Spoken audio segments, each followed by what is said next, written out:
বাঙালিদের বৃহস্পতিবার প্রায় সবার বাড়িতেই নিরামিষ হয়ে থাকে। আমাদের বাড়িতে প্রত্যেক বছরেই প্রত্যেক বৃহস্পতিবার নিরামিষ হয়। তাই প্রতি বৃহস্পতিবার সকালে আমাদের এই রেসিপিটা হয়েই থাকে।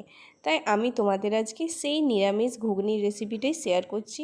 এর জন্য আমরা বেশি কিছু মশলারও ব্যবহার করব না, জাস্ট সিম্পল একটা রেসিপি। এর জন্য মটরটাকে আমি আগের দিন রাত্রে ভিজিয়ে রেখেছিলাম।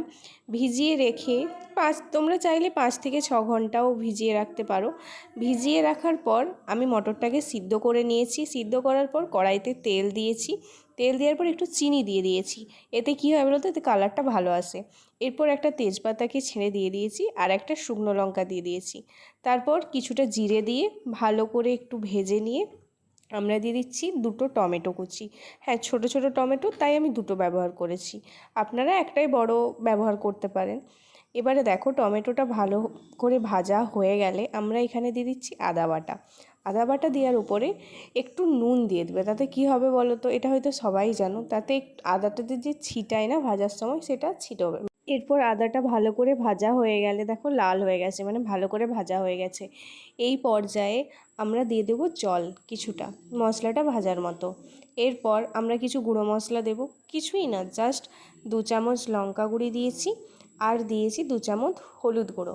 এবার আদার সঙ্গে একটু নুন দিয়েইছিলাম, তো সেই কারণে আমরা নুন ব্যবহার করছি না। আর মটর সিদ্ধর সময়ও আমি কিছুটা নুন দিয়েছিলাম।